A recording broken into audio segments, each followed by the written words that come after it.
Muhammad Buraz, anggota Komisi 2 DPR RI melakukan kunjungan kerja ke kota Sukabumi. Dalam kunjungannya kali ini, legislator asal pemilihan kota dan kabupaten Sukabumi tersebut menjadi narasumber pada acara seminar proyek strategis nasional yang berhubungan dengan bidang pertanahan. Pada acara yang diikuti oleh para dosen dari berbagai universitas yang ada di Sukabumi tersebut, dirinya menyoroti keberhasilan dan manfaat PTSL yang telah bergulir hingga saat ini.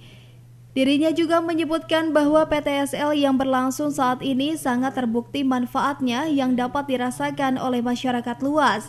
Selain itu, dirinya juga mengapresiasi pihak BPN Kota Sukabumi yang hampir merampungkan target PTSL tahun 2024 yang diberikan.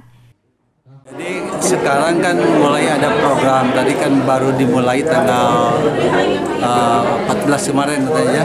Ya. Jadi nanti mudah-mudahan dengan sertifikat elektronik ini pendaftaran lebih mudah dan lebih murah dan lebih terjamin peralihannya gitu programnya.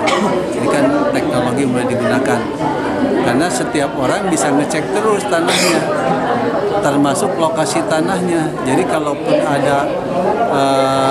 ada yang nakal-nakal kaitan dengan mafia tanah, itu kan nggak semudah itu merubahnya. Perubahannya akan cepat diketahui. Dari Kota Sukabumi, Sofwan Jopikar dan tim liputan MGS TV melaporkan.